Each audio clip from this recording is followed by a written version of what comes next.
wake up, they're feeding us lies. They're playing games with our minds, it's no surprise. They're selling dreams, but we're paying the price. They control the narrative, but we'll take back our lives. They're telling us what to think, what to do, but we won't be fooled. We're breaking through, breaking through. Their propaganda we can see right through. We're waking up, ain't nothing they can do. They lie to you. Hello, everyone. Let's continue with the empire that once sprawled across Eurasia and yet seems to have vanished from our history books, an empire known as Tartary. Why is that so? How can such a vast empire simply disappear from our collective memory? What forces are at work that could erase such a significant chapter of our human story? These are the questions that we're going to try to find answers for. A vast empire seemingly erased from history, leaving us with a burning question. What happened to the Tartary Empire? The Great Tartarian Empire. The official history is hiding a major world power which existed as late as the 19th century. Tartary was a country with its own flag, its own government, and its own place on the map. Its territory was huge, but somehow quietly incorporated into Russia and some other countries.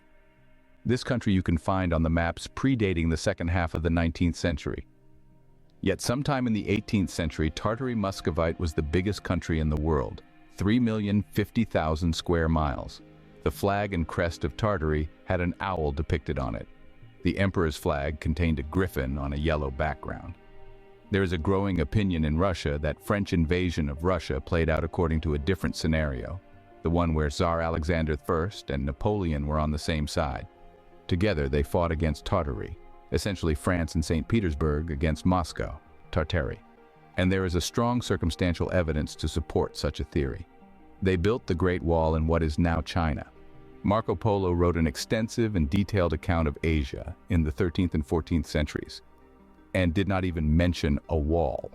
The Great Wall is not seen on any maps predating the late 1600s, so most of its construction occurred in 1700, and it was built to keep the encroaching Chinese out of Tartaria.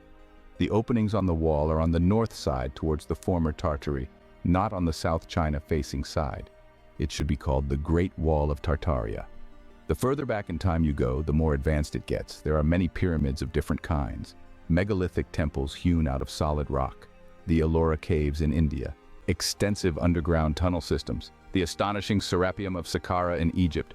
The earlier the monolithic stone, the bigger it is and the more precision it is cut with. The earlier the structure, the more incapable we are of replicating it. Never was mortar used. In past ages, the world was more diverse.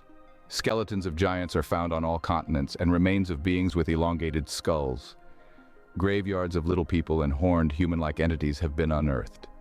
Now it is as if these beings have never existed. Like the Tartarians, they are never mentioned.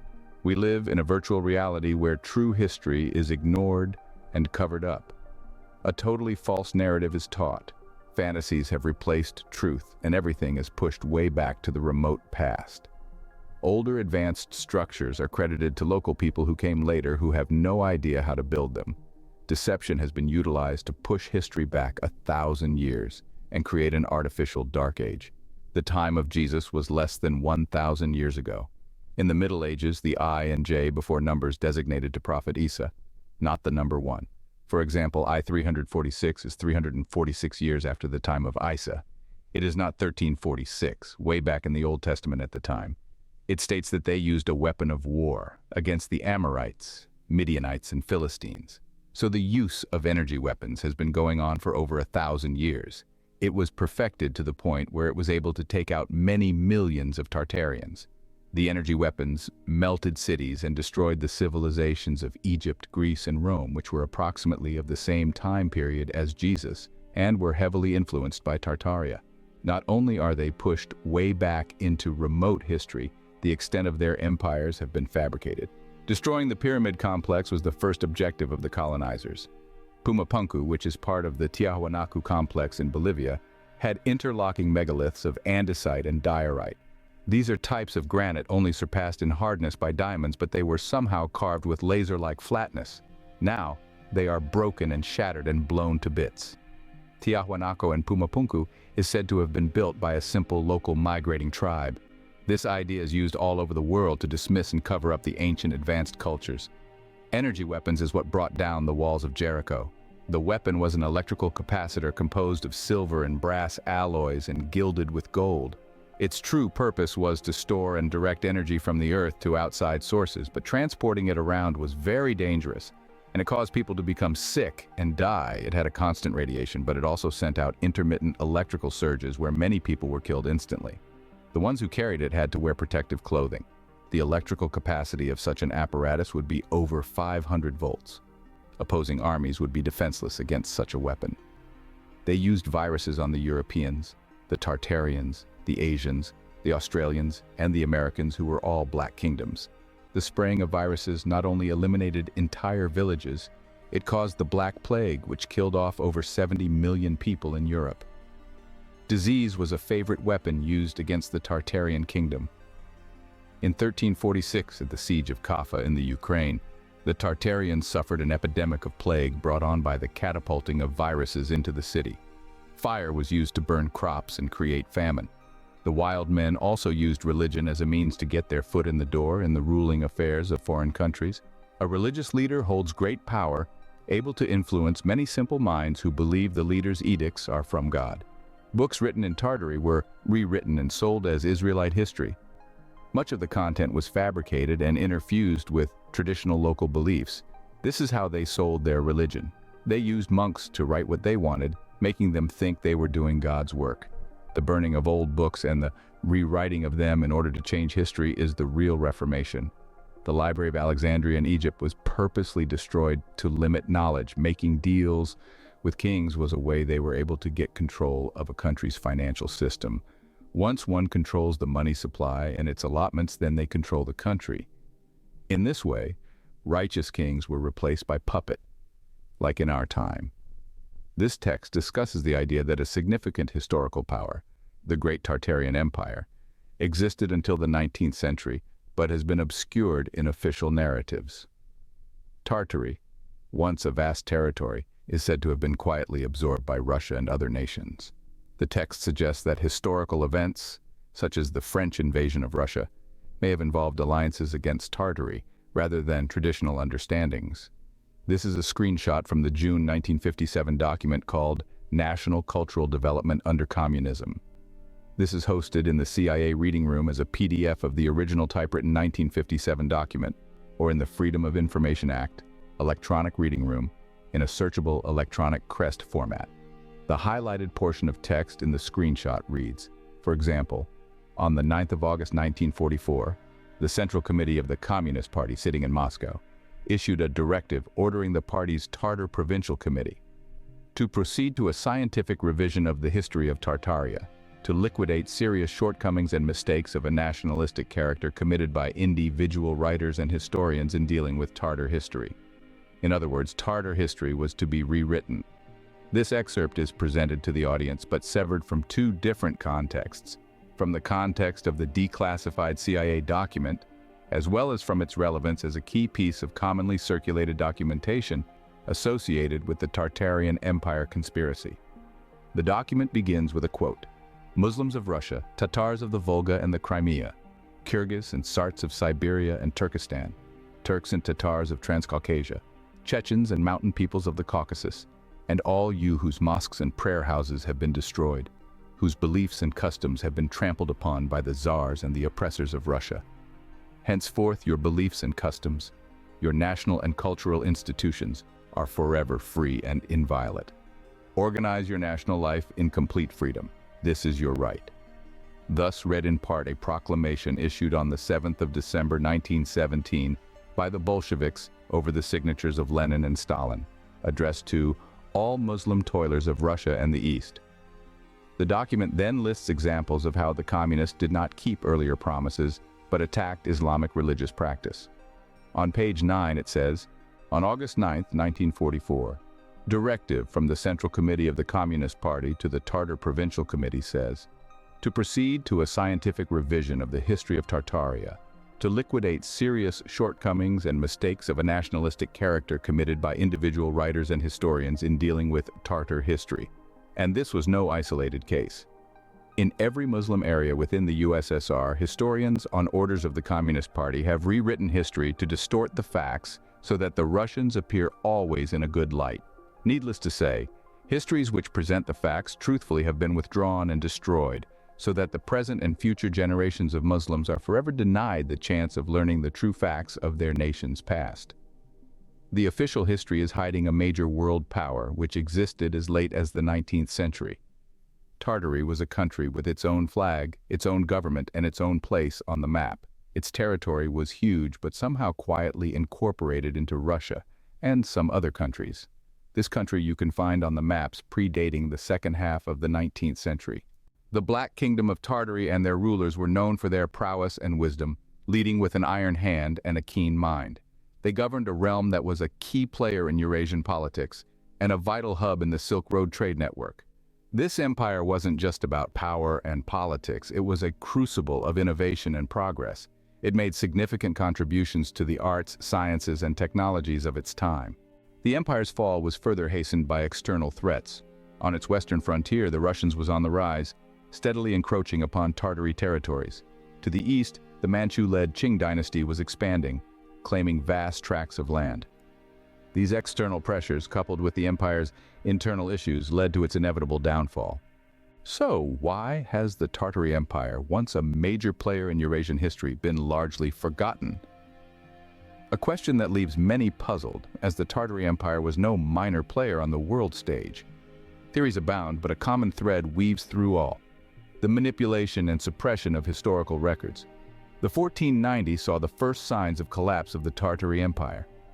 In 1666, the city of London was intentionally burned. Tartaria was severely weakened in 1775, but it remained until the early 1800s when Napoleon attacked Russia. Moscow was hit by an energy weapon, so was Washington, D.C. in the War of 1812. These wars were actually wars against Tartarians. The first two world wars were to wipe out remaining Tartarian influences. Many buildings in America, demolished or still standing, said to be built by early pioneers or native people in America, were in fact built by the Tartars. Disease was also used against the native people in the Americas. It is estimated that 95% of them perished from disease, mostly smallpox. The Aztecs looked upon the Spaniards as the returning of their light-colored god. Their beliefs harkened back to the events in the ancient sky when a light-colored god came down from the heavens to save them. But these light-colored people came to kill them. The Old World Order was replaced by the New World Order, and the Gregorian calendar was instituted to force the common people to accept a new, false chronology. Peace and freedom was been replaced by being fenced up in strict borders. The suppression of Tartary coincides with the new teaching of evolution. We just think we are evolving. We have become disconnected with nature and disconnected with reality. It was not always like that. The farther back in time you go, the more connected and at peace we were. With ourselves, with the animals, and with the land. We lived on ... The wild men techniques was making deals with kings was a way they were able to get control of a country's financial system. Once one controls the money supply and its allotments, then they control the country. In this way, righteous kings were replaced by insurgent kings who defrauded the people to take part in unjust wars. Just fake an event such as a murder, blame it on another country, add some patriotic and religious slogans, demonize the other country, and you have created a war, just like we are seeing now. The empire's vast territories and diverse cultures presented a challenge to colonial narratives, potentially leading to its systematic removal from the annals of history.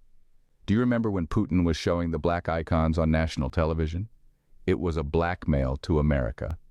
He meant, stop supporting them, or I will tell the world what we are hiding, and the black kingdoms that were destroyed and hidden from history. That was the message. If you ponder on it, do it. And he showed many hidden artifacts of the black kingdoms.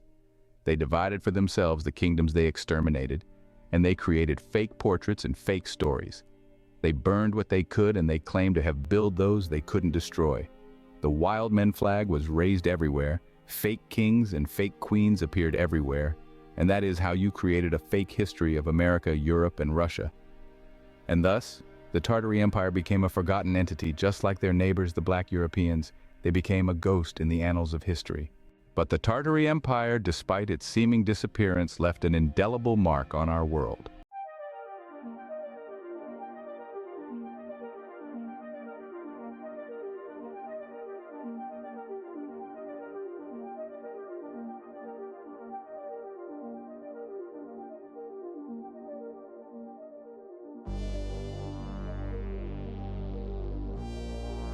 Why do we see no wires on the pylons of the old world?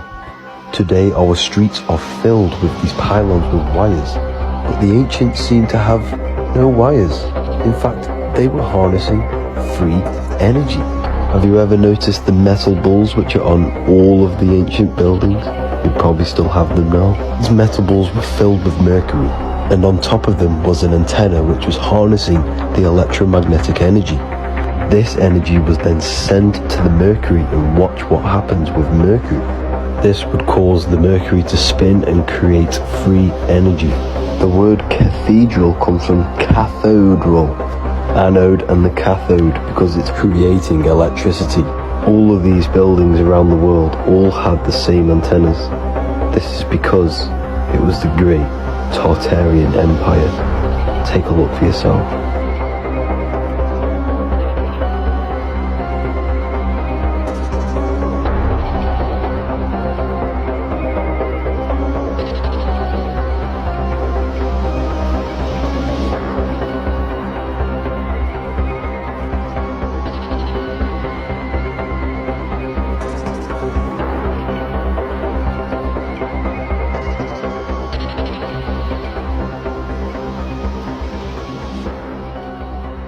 The history you've been taught is all a big lie.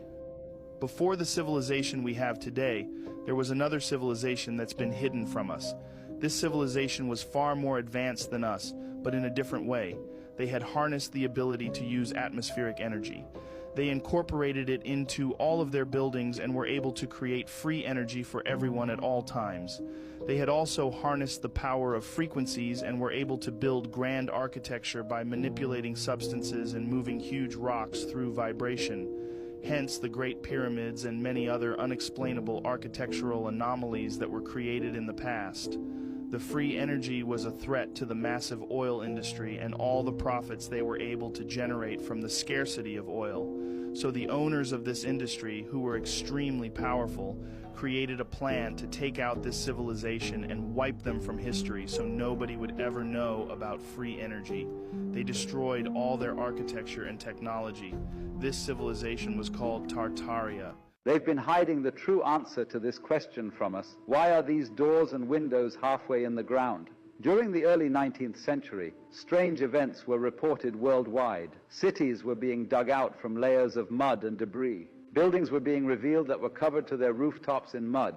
A global cataclysmic event buried entire civilizations, erasing them from history. But here is where it gets rather unsettling. The Tartarian Empire, an empire often depicted in old maps, was an advanced civilization that existed across Europe and Asia. They built architectural marvels, had access to advanced technology, and were able to harness energy from the atmos. The mud flood, many say, was a deliberate attempt to wipe out Tartaria from history, hiding their advanced technology and knowledge. But it gets even darker. Look at the world's fairs of the late 1800s and early 1900s. These elaborate buildings, resembling ancient architecture, were supposedly built in just a few years. After the fairs, they were supposedly demolished. Was this to erase evidence of an advanced pre-existing civilization? The Chicago World Fair in 1893, the Paris Exposition in 1900, and the St. Louis World Fair in 1904. These events showcased magnificent architecture, and on official papers they were apparently built with plaster and wood. Do these look like temporary structures to you? The sudden disappearance of these architectural marvels raises the question, were they remnants of the Tartarian Empire, conveniently disguised as temporary exhibits and then destroyed to hide their origins? You can see the people are walking around on something that's absolutely remarkable. I mean, look at that. This is Buffalo, New York, 1901. You know, just stunning architecture. And this all has a frequency. You know, we've talked a lot about this with frequency, resonance, fractals, all of these materials, you know, all the copper that was used. Every statue on top of these buildings had copper. Every angel on top of these buildings had copper. You know, and then you start to wonder, well, copper's only 1% of the soil. Where were they getting it all from? So Buffalo, New York, look at that fountain right there, you know, right in the middle. Just, you know, keeping the water intact. And then this is New York, Buffalo, New York, 1901. You know, this was the sustainable buildings that people were, you know, temporarily building. That's what they were telling us. You got right there, there's more water. And see how the society who was building these, because I don't I don't believe that, you know, they were horse and wagon time at that time. But the society who was building this, look at how much they cherished water. I mean, there's so much water and fountains and all of this. And then you go to the next one, which you have a Coliseum in Buffalo, New York. You know, a picture I don't think many people have seen, which is interesting. You know, do you have this, and that can be energy. Is this the World's Fair? This is the World's Fair, Yeah. yes. Okay. This is the picture, and then let me just... The empire's vast territorial expanse has shaped the geopolitical landscapes of today, with its former territories now part of numerous modern countries. Despite its obscurity in mainstream historical narratives, the Tartary Empire continues to be a subject of fascination. Scholars and history enthusiasts alike delve into the enigma of Tartary, piecing together its complex and intriguing past. It challenges us to question, to probe, and to venture beyond the commonly accepted narratives. The Tartary Empire may have vanished from mainstream history, but its legacy lives on, waiting to be rediscovered. Stay tuned as we discover more truth. Thank you for watching. Peace. Way before Queen Elizabeth, way before King Charles, this was indigenous black people that ran the world. I'ma say that again. This is a royal black family that ran Great Britain, where you get your Berlin Wall from and everything. Come on now. America, we need some answers on this one. Why they didn't tell me about this in school, America? Why they wasn't teaching this up in school, America? All through elementary, all through high school, I ain't never heard of this in my life. Why it take the 2024 for me to figure out that it was black people ran the whole Britain? They was kings and queens and emperors and empresses. The indigenous people, the true Israelites, the Cherokee, Choctaw, Blackfoot Indians of America, of the whole world. I'm talking about the Tartarian land too. Why they wasn't teaching us this, America? Why? All of these buildings all around here, as I told in class last night, they're ours. They belong to us. They're ancient, these buildings. There's a whole city underneath this city. They went and burned all the major cities, the major energy centers. Our ancestors set up these energy centers that we call Philadelphia, New York, Boston, Atlanta, Detroit, right? Chicago, Miami, Los Angeles. They are energy centers. They're not where they are in huge, large cities just because of some coincidence. There's energy and power in these places. London, Rio de Janeiro,